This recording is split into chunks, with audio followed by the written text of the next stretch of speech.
안녕하세요, 여러분. 이번 영상은 기능주의 이론을 다뤄보려고 합니다. 사회학에서 가장 핵심적이고 유명한 이론인 만큼 들어보신 분들도 계실 거예요. 하지만 구체적으로 어떤 내용인지, 어떻게 구성되었는지는 모르시는 분들이 많죠. 지금부터 천천히 하나씩 알려드리겠습니다. 지금 이 순간 잠시 멈춰서서 주변을 한번 둘러보세요. 신호체계에 맞게 일사불란하게 움직이는 교통, 선생님의 지도에 따라 여러 학생들이 앉아 수업을 듣는 학교, 직장인들이 동료, 임원, 옆부서 직원들과 열심히 협업하고 있는 회사. 이 모든 것이 마치 거대한 기계의 톱니바퀴처럼 맞물려 돌아가는 듯 보이죠. 놀랍게도 사회라는 복잡한 시스템은 꽤나 잘 작동하고 있습니다. 하지만 문득 이런 의문이 듭니다.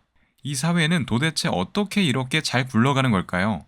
누가 언제 이 거대한 시스템을 설계했을까요? 어쩌면 우리는 이 사회라는 거대한 기계 속 작은 톱니바퀴에 불과한 건 아닐까요? 이번에 배울 기능주의는 바로 이 질문에 대한 답변을 제시합니다.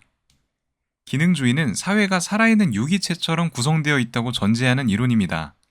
마치 우리 몸에서 심장, 폐, 뇌, 근육 등 수많은 장기가 각자 고유한 기능을 수행하며 생명을 유지하듯이 사회 역시 다양한 요소들이 특정한 기능을 수행하며 전체의 안정과 질서를 유지한다는 관점이죠. 학교, 가족, 종교, 법, 언론, 회사, 심지어 우리가 매일 사용하는 유튜브 알고리즘까지 이 모든 것이 사회라는 거대한 생명체를 유지하는 데 기여하고 있습니다. 이렇듯 기능주의는 사회를 구성하는 각 부분이 서로 의존적이며 한 부분의 변화는 다른 부분에도 영향을 미쳐 균형을 회복하려 한다고 설명합니다. 다시 말해 사회는 스스로 항상성과 균형을 유지하는 자기 유지적 체계라는 것이죠. 기능주의적 사고의 뿌리는 프랑스의 사회학자 오기스트 콩트에게서 시작됩니다. 사회학의 아버지라 불리는 중요한 학자인데요. 콩트가 활동하던 19세기 초 프랑스는 혁명과 혼란의 연속이었습니다. 콩트는 이러한 혼란 속에서 사회를 안정시킬 수 있는 새로운 지식 체계가 필요하다고 절감했죠. 그는 자연현상처럼 사회현상도 과학적으로 연구될 수 있으며 사회에도 법칙이 존재한다고 믿었습니다. 특히 콩트의 핵심 아이디어는 사회 질서의 유지였습니다. 종교, 가족, 교육제도와 같은 사회의 여러 요소들이 사회를 통합하고 안정시키는 데에 기여한다고 생각했죠. 기능주의라는 거대한 이론의 토대를 놓은 셈입니다. 콩트의 아이디어를 이어받아 기능주의를 더욱 발전시킨 인물은 영국의 사회학자 허버트 스펜서입니다. 그는 사회를 살아있는 유기체에 비유하며 기능주의를 생물학적으로 설명했는데요. 우리 몸에서 세포가 모여 기관을 이루고 기관들이 모여 하나의 유기체를 구성하듯 개인이 모여 집단을 만들고 이 집단들이 모여 거대한 사회를 이룬다고 비유했습니다. 그리고 각각의 사회제도가 인간의 몸에서 심장, 폐, 뇌와 같은 장기처럼 고유한 기능을 수행한다고 보았죠. 예를 들어 경제는 순환계, 정부는 신경계, 교육은 소화기관, 이런 식으로 각자 다른 기능을 하면서도 유기적으로 연결되어 있다는 것입니다. 그는 더 나아가 다윈의 적자생존 개념을 사회에 적용하기도 했습니다. 기능이 약한 제도는 도태되고 강한 제도는 생존한다고 주장한 것이죠. 이는 사회의 진화와 변화를 설명하려는 시도였지만 동시에 사회 다윈주의라는 비판을 받기도 했습니다. 인종이나 국가 간의 우열을 주장하거나 제국주의적 침략을 정당화할 수 있다는 것이죠. 기능주의를 과학적인 틀로 정립하고 사회학을 독자적인 학문으로 확립하는 데 결정적인 역할을 한 인물은 따로 있었습니다. 바로 프랑스 사회학자 에밀 뒤르켐인데요. 그는 사회는 개인을 넘어서는 실체라고 주장하며 개인의 행동이 아니라 사회 그 자체를 분석의 단위로 삼았습니다. 그리고 이를 사회적 사실이라고 불렀죠. 사회적 사실이라고도 부르는 사회적 실제는 개인을 넘어서는 외부적 힘을 의미합니다. 우리를 둘러싼 규범, 제도, 언어, 종교, 심지어 유행까지 포함하는 개념인데요. 예를 들어보죠. 우리는 왜 장례식에서 당연히 검은 옷을 입을까요? 누가 시킨 것도 아닌데 우리는 자연스럽게 그렇게 행동하죠. 이는 우리가 사회적 규범에 따라 그렇게 행동하도록 압력을 받기 때문입니다. 이런 규범이 바로 사회가 개인에게 작용하는 힘, 즉 사회적 사실이라는 것이죠. 한편 뒤르켐은 자살률 연구를 통해 자살이라는 가장 개인적인 행위조차도 사회 구조에 따라 다르게 나타난다는 사실을 통계적으로 보여주었습니다. 즉 사회적 사실에 강력한 영향력을 입증한 것이죠. 그 저서가 바로 우리에게 잘 알려진 자살론입니다.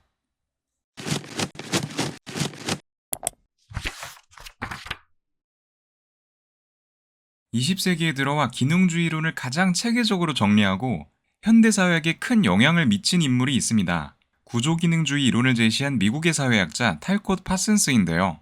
구조기능주의는 사회를 상호 의존적인 부분들로 구성된 하나의 체계, 즉 구조로 봅니다. 그리고 각 부분들이 전체 사회의 안정과 균형에 기여하는 기능을 수행한다고 설명하죠. 간단히 말해 기능을 하는 부분들이 구조를 만들어서 구조기능주의인 것입니다. 파슨스는 앞서 언급한 학자들의 이론을 종합하여 하나의 큰 이론을 만들었을 뿐입니다. 다만 그 방식을 조금 더 구체적으로 설명했는데요.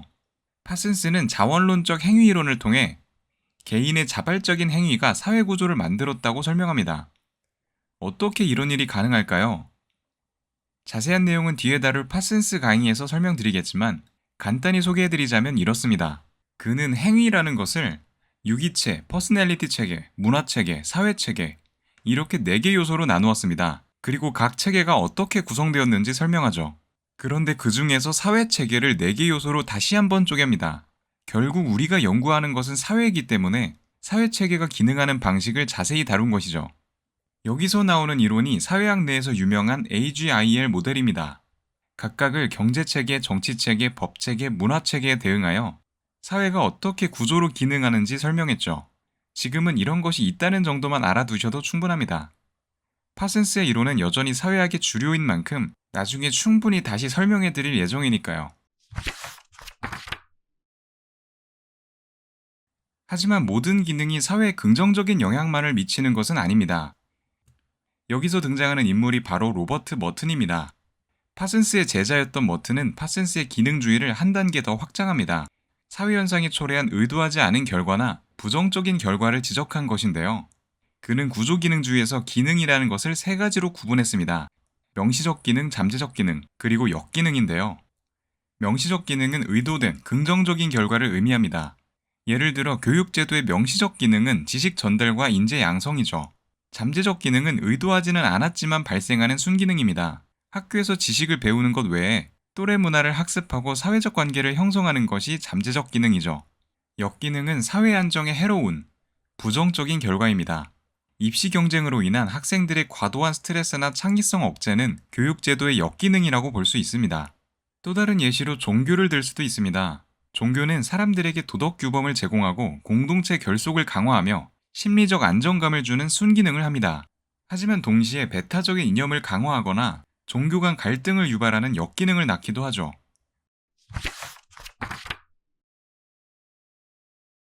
그렇다면 기능주의의 눈으로 지금 우리 사회를 바라보면 어떨까요? 현대사회의 많은 기능은 디지털 플랫폼을 중심으로 재편되고 있습니다. 예를 들어 유튜브 알고리즘은 개인에게 맞춤형 정보를 제공하며 정보 소비와 여가 기능을 수행합니다. 그리고 배달 앱은 식사 준비의 번거로움을 줄여주며 편의성 기능을 제공하죠. 한편 소셜미디어는 사회화와 관계 형성에 새로운 장이 됩니다. 하지만 이러한 기능이 항상 좋은 것만은 아닙니다. 역기능도 분명히 있죠. 유튜브 알고리즘은 정보 편향을 심화시킬 수 있고 배달앱은 과도한 소비를 부추길 수 있습니다. 소셜미디어의 실시간 비교는 사람들에게 불안감을 안겨주기도 하죠. 기능주의의 눈으로 보면 이 모든 것이 사회체계의 일부이자 순기능과 역기능을 동시에 가진 요소들인 것입니다. 기능주의는 사회를 이해하는 강력한 틀을 제공하지만 여러 비판을 받기도 합니다. 첫째, 기능주의는 지나치게 안정과 조화에 집중한 이론이라는 비판입니다. 그래서 사회 갈등, 혁명, 저항 같은 변화의 동력이나 사회 내부의 긴장을 설명하지 못하는 경향이 있습니다. 사회 변동을 병리적인 현상으로 보거나 설명하기 어렵다는 한계가 있죠. 둘째, 개인의 자율성을 경시한다는 비판입니다. 모든 행동이 사회 구조에 의해 결정된다고 가정하여 인간의 창의성, 주체성을 배제하는 것처럼 보일 수 있습니다. 셋째, 정치적으로 보수주의적 이데올로기를 옹호한다는 비판입니다. 현 상태를 유지하자, 질서를 잘 지키자라고 강조하는 것은 기존 권력 구조를 정당화할 수 있습니다. 마지막으로 동어 반복성과 같은 이론적인 허점이 지적되기도 합니다. 사회가 존재하는 이유는 존재하기 때문이라는 식의 설명이 논리적 비약이라는 것이죠. 이러한 한계들은 사회학에서 갈등 이론이나 상징적 상호작용론과 같은 다른 중요한 이론들이 등장하는 계기가 되었습니다. 기능주의는 물론 이론적인 한계도 있지만 여전히 사회학의 주류를 이룰 만큼 중요한 학문으로 평가받습니다. 실제로 사회의 많은 부분을 기능주의를 통해 설명해낼 수 있죠. 따라서 사회학을 공부한다면 반드시 기능주의를 먼저 이해해야 합니다. 많은 이론들이 기능주의를 발전시키거나 반박하는 목적으로 생겨났기 때문이죠. 이번 강의에서는 기능주의의 기본 개념과 역사, 핵심 이론가들, 주요 개념들, 그리고 일상 속 적용과 비판까지 살펴보았습니다. 기능주의는 사회를 정태적으로 이해하고 사회제도의 존재 이유나 작동 방식을 설명할 때 여전히 유용한 도구입니다. 하지만 그것만으로는 사회를 완전히 설명할 수 없다는 점도 함께 배웠죠. 이제 여러분은 어떤 사회 현상을 볼 때 이것은 사회에서 어떤 기능을 하고 있지? 이 제도가 사회 전체에 미친 영향은 어떨까? 와 같은 질문을 던질 수 있게 되었습니다. 이번 강의는 여기서 마치겠습니다. 다음 강의에서는 기능주의와 대조되는 갈등 이론을 다뤄보겠습니다. 감사합니다.